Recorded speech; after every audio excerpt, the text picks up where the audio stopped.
नमस्कार दोस्तों, एक बार फिर से आपका स्वागत है मेरे यूट्यूब चैनल में। तो आज हम पढ़ने जा रहे हैं कि परिचय एवं सुरक्षा सावधानियाँ। ठीक है, इसमें टोटल 36 प्रश्न हैं और पूरे MCQ क्वेश्चन हैं। तो बने रहिए मेरे साथ। अगर आप मेरे चैनल में नए आए हैं तो मेरे चैनल को सब्सक्राइब कीजिए ऐसे ही वीडियो अपडेट पाने के लिए। तो चलिए शुरू करते हैं। परिचय एवं सुरक्षा सावधानियाँ ये टॉपिक है। तो पहला क्वेश्चन है कि फीटर ट्रेड का अन्य और क्या नाम है। फीटर ट्रेड का अन्य नाम है कि इसे संधापक कहते हैं और अन्वावेषण भी कहा जाता है। ठीक है, नेक्स्ट क्वेश्चन, किसके बिना नंगी वायर को नहीं छूना चाहिए। किसके बिना नंगी वायर, तो स्विच ऑफ किए बिना नंगी तार को नहीं छूना चाहिए। ठीक है, अगला क्वेश्चन तीसरा, कि चालू हालत में मशीन में कोई खराबी आ जाती है तो क्या करेंगे। तो चालू हालत में अगर कोई मशीन में खराबी आती है तो पहली बात हमें कि उसे बटन को तुरंत बंद कर देना चाहिए। ठीक है, उसके बाद ही कोई कुछ किया जाएगा। नेक्स्ट क्वेश्चन, कार्य करते समय कार्यस्थल पर कोई दुर्घटना हो जाए तो हम क्या करेंगे। तो कार्यस्थल कोई दुर्घटना हो जाती है तो दुर्घटना की सूचना अपने उच्च जो आपसे ऊपर के अधिकारी हैं उन्हें देना चाहिए। ठीक है, नेक्स्ट क्वेश्चन देखते हैं कि कारखानों में विद्युत की तारों में लगी आग को बुझाने के लिए किस एक्सटिंग्विशर का प्रयोग किया जाता है। जो आग लगती है उसके लिए जो एक्सटिंग्विशर होता है जिसमें अलग अलग प्रकार के गैस भरी होती है। ठीक है, तो जो यहाँ पूछा गया है कि तारों से लगी विद्युत की तारों से लगी। अब बता दूं कि विद्युत की जो तारें होती है उनसे लगी आग के लिए जो एक्सटिंग्विशर होता है उसका नाम होता है CTC एक्सटिंग्विशर। अब यहाँ ये इम्पॉर्टेंट है। अब इसमें पूछ लिया जाता है कि CTC का फुल फॉर्म क्या है। ठीक है, तो CTC का फुल फॉर्म है कार्बन टेट्रा क्लोराइड। ठीक है, अब पूछ लेगा कि CTC का फॉर्मूला क्या है। तो CTC का फार्मूला होता है CCl4। इसे ही बोला जाता है कार्बन टेट्रा क्लोराइड। ठीक है, नेक्स्ट क्वेश्चन देखते हैं कि फोम फायर एक्सटिंग्विशर का प्रयोग किया जाता है। जो फोम फायर होता है इसका उपयोग हम करते हैं कि जो आग लगी रहती है उसमें से ऑक्सीजन को ब्लॉक करने के लिए। जैसे आग लग जाती है तो आग लगने के तीन पदार्थों की आवश्यकता होती है। एक होता है ईंधन चाहिए और उसमें चाहिए ईंधन। ऐसी 3 चीज़ें हैं, ईंधन हो गया आपका और ऑक्सीजन हो गया। तो ठीक है, तो फोम फायर के लिए क्या होगा कि फोम फायर का जो आग होता है उसे बुझाने के लिए तेली आग को बुझाया जाता है। जो फोम फायर होता है वो ईंधन में मौजूद ऑक्सीजन को कम करता है और उसे लगने से रोकता है। ठीक है, वैसे ही हम देख लेते हैं 3 और इम्पोर्टेंट, कि विद्युत से लगी आग के लिए हम CTC का प्रयोग करेंगे और कार्बन से आग जो लगी होती है उसे सोडा एक्सटिंग्विशर जो रहेगा उसका प्रयोग करेंगे। ऐसे ही तेल के लिए तो फोम फायर है। आपको बता दूं कि ये भी बहुत इम्पोर्टेंट है, इसे आप एकदम ध्यान रखिए। इसमें एक बारीक क्वेश्चन और पूछता है कि टाइप A प्रकार की आग कौन सी है, टाइप B प्रकार की आग कौन सी, टाइप C प्रकार की, टाइप D प्रकार की। ठीक है, तो मैं बता दूं कि जैसे आपको पता होगा कि पानी 3 अवस्थाओं में पाया जाता है। तो उसकी अवस्थाएं हैं ठोस, द्रव और गैस। ये तो आपको पता ही होगा कि ठोस, द्रव, गैस। तो उस हिसाब से इसमें हम वही ट्रिक अपनाएंगे कि ठोस, द्रव, गैस, उसके बाद एक आ जाता है बिजली। ठीक है, तो ठोस के लिए ठोस ये प्रकार का होगा। ठोस में देखेंगे कि जैसे आता है कि अपना कार्बन जो भी ठोस पदार्थ है उससे लगी आग। ठीक है, ठोस हो गया कार्बन, लकड़ी, ये सब चीज़ें। और द्रव में क्या आएगा आपका, द्रव में आ जाएगा आपका तेल। ठीक है, तेल के लिए ये हो गया टाइप B। वैसे ही आ जाता है हमारा गैस में क्या आएगा, देखिए गैस हमारी जो होती है गैस, जैसे कि ज्वलनशील जो गैसें होती हैं उससे अगर आग लग जाती है तो उसके लिए हम CO2 जो एक्सटिंग्विशर होता है, हैलोन रसायन का जो एक्सटिंग्विशर होता है उसे यूज करते हैं। इसे कौन सा टाइप कहते हैं, टाइप C प्रकार की आग कहते हैं। ठीक है, और टाइप D प्रकार का जो आग होता है, मैंने बताया कि टाइप D प्रकार का जो आग होता है वो बिजली से लगा होता है। ठीक है, इसे CTC जो एक्सटिंग्विशर होता है उसका प्रयोग किया जाता है। दोस्तों, अगर आपको वीडियो मेरी पसंद आ रही तो लाइक कीजिए, अगर नहीं आ रही तो डिसलाइक कीजिए। नेक्स्ट क्वेश्चन देखते हैं, 7वां क्वेश्चन, कि कार्बोनेशियम फायर अर्थात लकड़ी, कोयला या वस्त्र आदि की लगी आग। मैंने बताया ना कि ठोस द्रव गैस, ठोस जो होता है वो पहला, ठोस के लिए क्या होता है सोडा एक्सटिंग्यूशर, और जो CTC होता है वो टाइप डी प्रकार की आग, मतलब कि बिजली से लगी आग। अगला क्वेश्चन देख लेते हैं। यहाँ देखिए फोम फायर मैंने बताया ना तेली आग टाइप बी प्रकार की, ठीक है।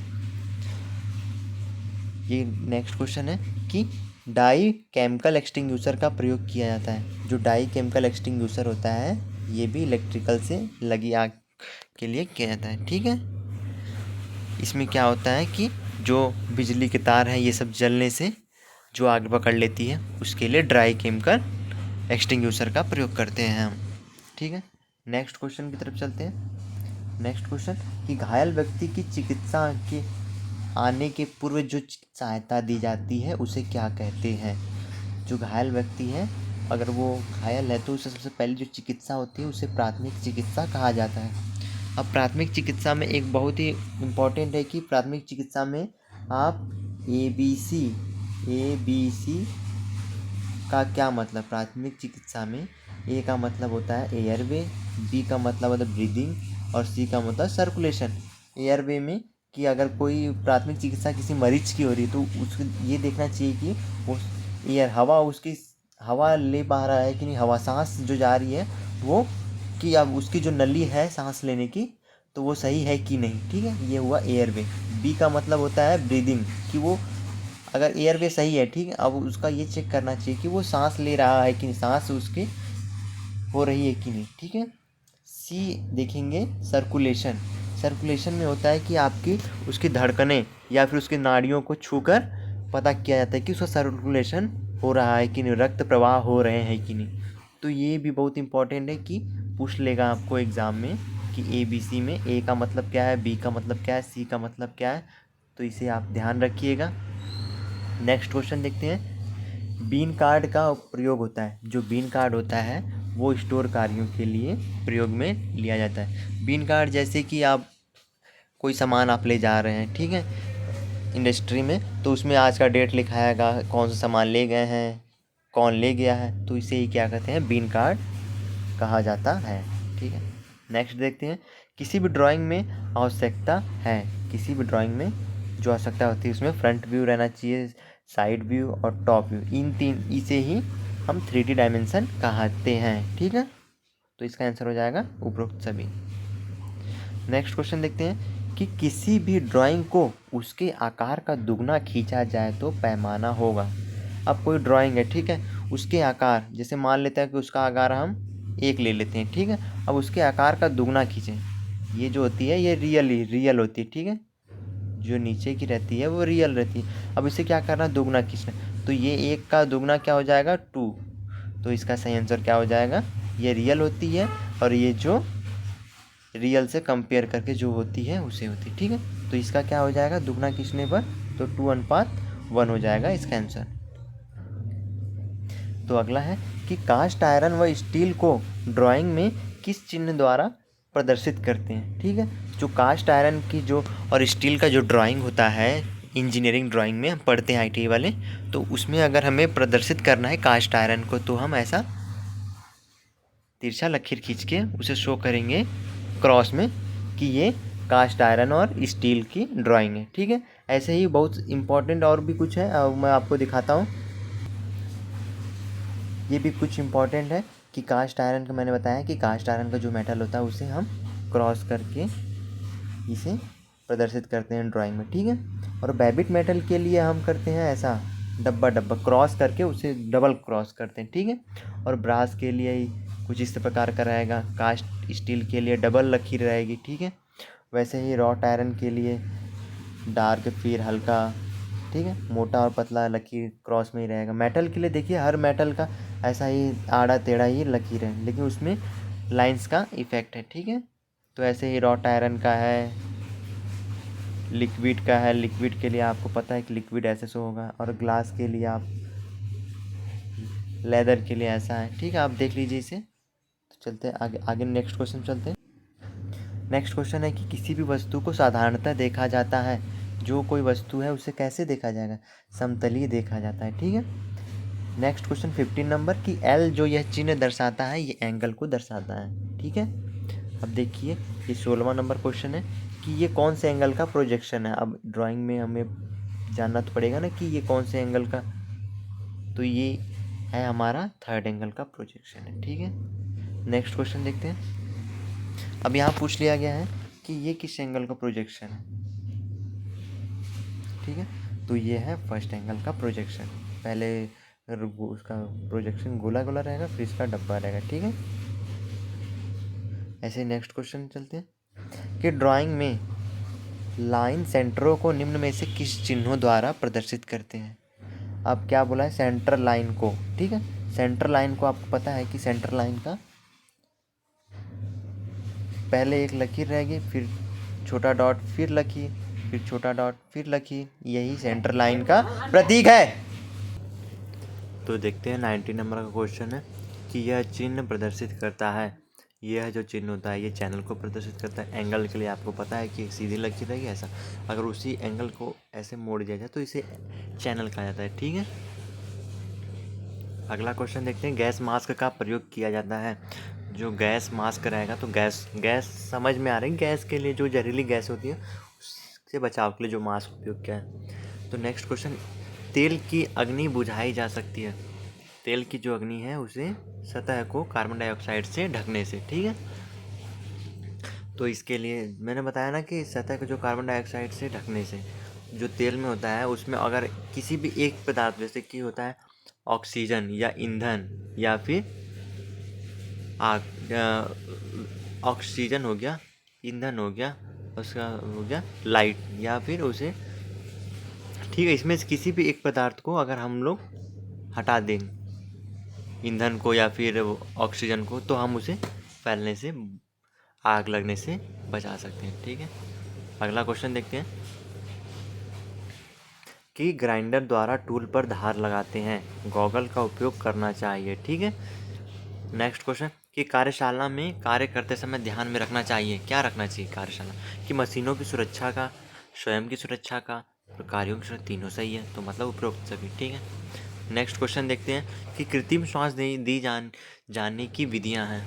तो कृत्रिम श्वास देने के लिए हम स्कैफर की पंजा दबाव विधि, ठीक है, मुंह की से नाक श्वास की विधि, ठीक है, सिल्वेस्टर विधि, ये तीनों विधि उपयोग करते हैं। ठीक है, कृत्रिम श्वास देने के लिए। ठीक है, नेक्स्ट क्वेश्चन देखते हैं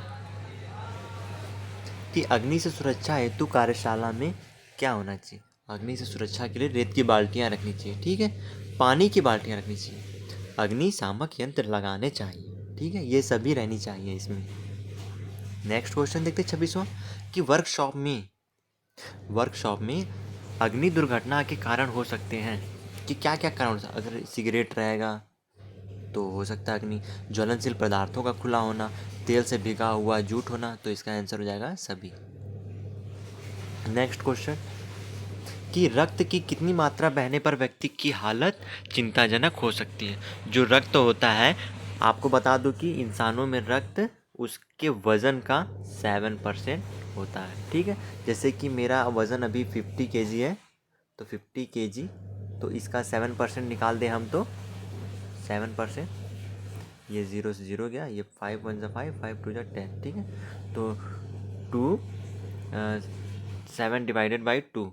ठीक है, तो 7 डिवाइड बाई 2, तो 2 2 3 6, एक 7 2 पंचे 10, मतलब 3.5 लीटर। ठीक है, तो मेरे शरीर में भी 3.5 लीटर खून होने चाहिए। ठीक है, तो वैसे ही इसमें लिखा है कि कितना % रक्त अगर बह जाएगा, कितनी मात्रा अगर रक्त की बहने पर चिंताजनक होगी। तो 1 लीटर भी चिंताजनक, क्योंकि मेरे पास 3.5 लीटर खून ही है। 2 लीटर में भी 3 लीटर तो चिंताजनक है ना, तो सभी में। नेक्स्ट क्वेश्चन कि वर्कशॉप या उद्योगों में स्वयं की सुरक्षा के उपाय क्या हैं। ठीक है, वर्कशॉप में, उद्योगों में सुरक्षा के लिए मशीन ऑपरेटरों के पूर्व की उसकी जानकारी कर लेना, उचित जगह से रखा होना चाहिए, सुरक्षित उपकरणों का इस्तेमाल करना, तो इसका आंसर है सही सभी। क्वेश्चन नंबर 29 कि कार्यशाला में अग्नि दुर्घटना के निम्नलिखित कारण हो सकते हैं। ढीला संपर्क हो गया, नंगी वायर हो गया, सही वायरिंग का ना होना, तो इसका आंसर होगा सही सभी। ठीक है, ये सब दुर्घटना कारण। आग को फैलने से बचाने हेतु किसका संपर्क काटना चाहिए। ठीक है, तो आग जो होता है वो आग में तीन चीज़ जब मिलेंगी तभी जाके आग फैलेगा। ठीक है, तीन चीज़ें क्या है, हमें टेम्परेचर ताप रहना चाहिए, ईंधन, हवा रहनी चाहिए और ईंधन रहने चाहिए। ठीक है, ये जब तीनों चीज़ मिलेंगी तभी हमारा आग लगेगा। ठीक है, अगर इसमें से किसी भी एक चीज़ को हवा अगर निकाल दिया जाए, ठीक है, उसमें तो हवा निकाल दिया तो आग ऑटोमेटिक बुझ जाएगा। अगर उसमें ताप को बुझा दिया जाए तो भी, ताप को अलग कर दिया जाए तो भी वो बुझ जाएगी, या ईंधन को अलग कर दिया जाए। ठीक है,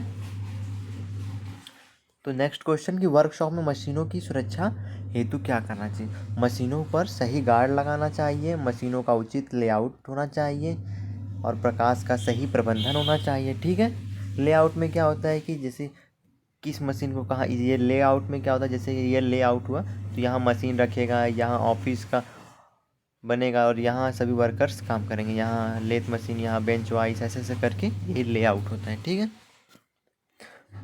मशीन शॉप में जॉब को सही जगह पर बांधना चाहिए, नहीं तो क्या होगा, शॉप में सही से नहीं बांधेंगे तो ऑपरेटर जॉब को नाप नहीं पाएगा। ठीक है, नेक्स्ट क्वेश्चन कि सीढ़ी का प्रयोग करते समय ध्यान रखना चाहिए।